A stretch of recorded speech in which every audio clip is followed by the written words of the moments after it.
Cougar Sports Saturday. It's complete. Another touchdown! Cougar Sports Saturday. A presentation of KSL Sports. Left wing for three. He got it again! BYU Sports Talk by Cougar fans for Cougar fans.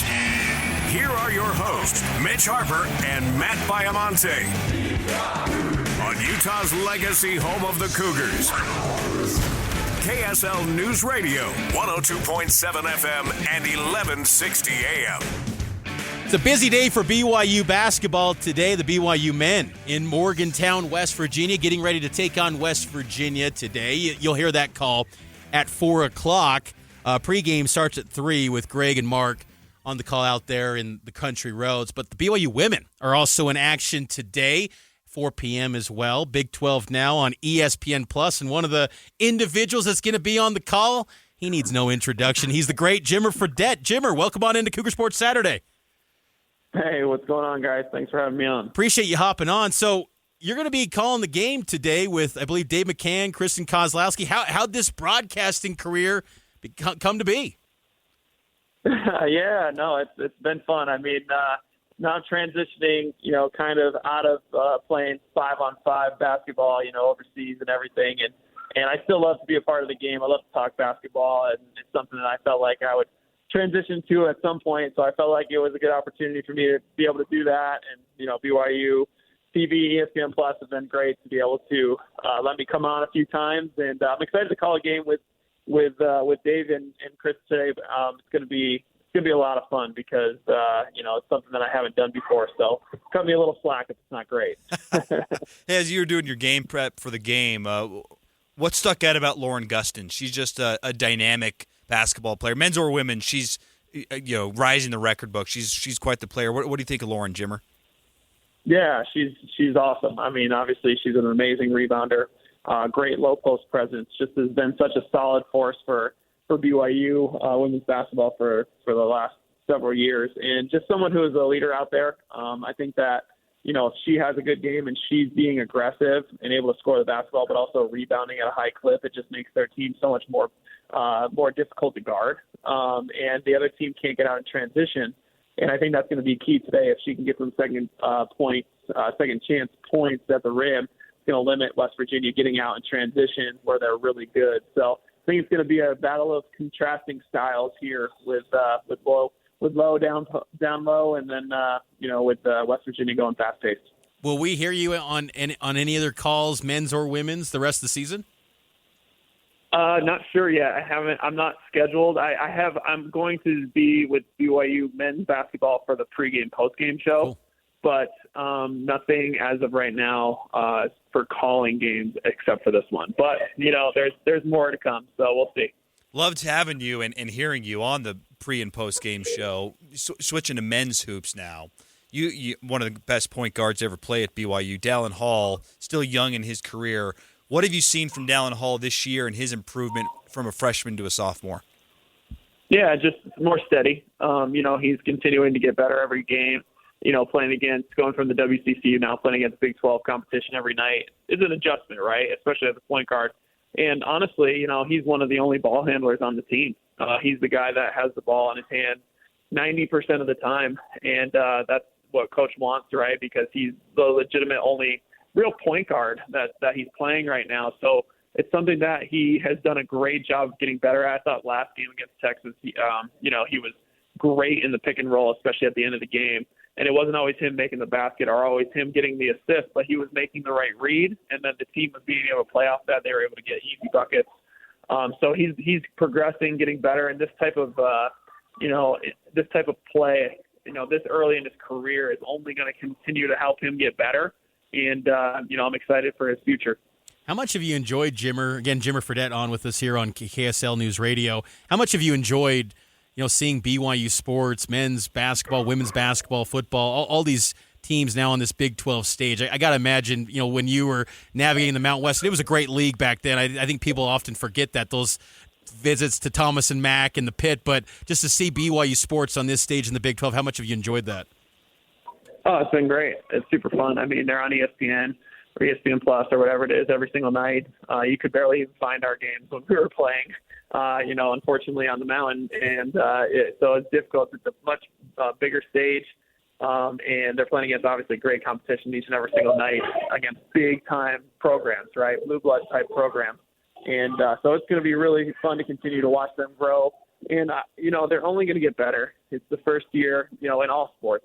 Obviously some of our sports are amazing and they win, like cross country and track and field. Some of these, women's soccer, they're winning the league already. Volleyball, obviously we've been really good at that for a long time. So now, basketball and football, we're going to continue to get better at and catch up to our other sports, and it'll be fun to watch.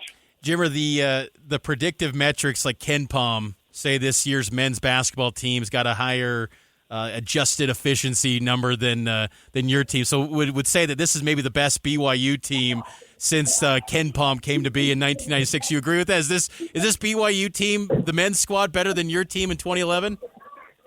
I would never admit that. Fair enough. That, right? Like I'm a competitive person. I'm a competitive person, so that's not something that I would ever admit. But what I will say is that this team is very, very good. They really are, and they have a chance to make the tournament and then do well in the tournament because they do have some great depth and they can shoot the three, and that is sometimes a blessing and sometimes a curse. Depends on the night, and but they have a chance to do great things in the NCAA tournament, but they have to finish out the league first, right? You can't let some games slip. You gotta take care of business, make sure you get a good seed, and then go from there. But they're a great team, and Coach Colt's done a great job putting this guy together. Not to get too ahead of ourselves, Jimmer, but the NCAA tournament, BYU projected as a 5 seed right now. As someone who has had great success in the tournament, a Sweet 16 appearance, what does this team do that you think is translatable to an NCAA tournament run, maybe from your time playing and going to the Sweet 16? Yeah, I think defensively they're underrated. I think they do a good job defensively. I also think they rebound the ball pretty well. And those things are super important in the NCAA tournament because it's going to slow down. You're not going to play quite as fast all the time. So it's important to be able to guard on the defensive end, be able to rebound the ball. And then, like I said, a big part of this is going to be how Dallin can navigate the last 5 minutes of the game, right? They're going to have to find someone that can get them good shots at the last 5 minutes because that's where we've been winning and losing games. And that's what's going to happen in the NCAA tournament, right? So you have to find that right formula, and I feel like recently they've been getting better and better at it. But it's going to be put a lot on Dallin just because he's going to have the ball in his hands. So that's going to be something to look for. And if he can navigate it really well, they're going to be very, very successful. Jimmer Fredette's our guest for a few more moments here. Again, you can listen to Jimmer on the call. BYU women's basketball against West Virginia today on ESPN+. But before we say goodbye, Jimmer, we got to get an update. How's Olympic prep going with the 3-on-3 team? You noted earlier you're kind of pivoting away from 5-on-5 basketball, 3-on-3.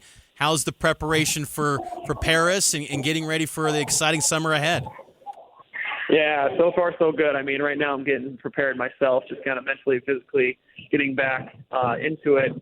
We finished our season in mid-December and now took a little time off and now getting back into it. We have a training camp coming up here in another couple of weeks, and then it's kind of full go and super exciting. Like couldn't be more excited about the opportunity ahead.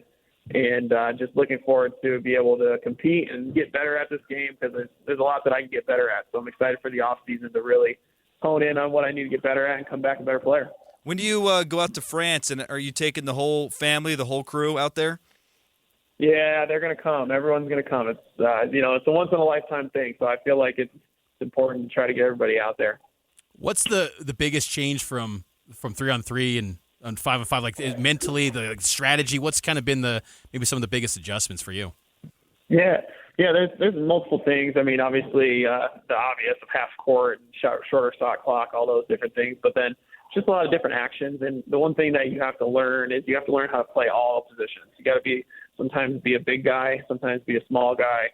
You got to guard in the ball screen, both as a small defender and also as a big guy, being able to switch and guard post-ups and just learn all the little tricks that go on to with the 3-on-3 game. So there's definitely a lot of little nuances that are different than 5-on-5 that you kind of pick up as you play, and then it's great. It's great for development, and also you have to be in really good shape for sure. It's a very continuous, fast-paced game, so you gotta be prepared for that. Was it Fran Fraschilla who introduced you to 3-on-3?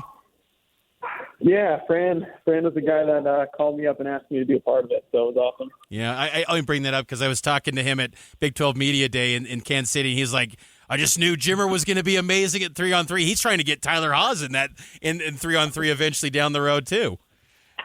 Yeah, he's trying to take out all the BYU guys, and so I'm like, hey, we're gonna have to start having a finder's fee or something, if you're gonna clip all our guys. Well, Jimmer, best of luck. We appreciate the time. I know KSL 5 TV is going to be out there in Paris, and I know everyone's excited and going to be cheering for you and looking forward to your call today. Best of luck on the call for BYU women's basketball against West Virginia. Thanks, guys. Always fun to be on, so we'll talk to you soon. That's Jimmer Fredette, the great BYU legend Jimmer Fredette, here on KSL News Radio. Taking a break, we'll talk some BYU basketball as they get ready for West Virginia, and also football season ticket prices. We'll give you an update there as well. It's Cougar Sports Saturday here on KSL.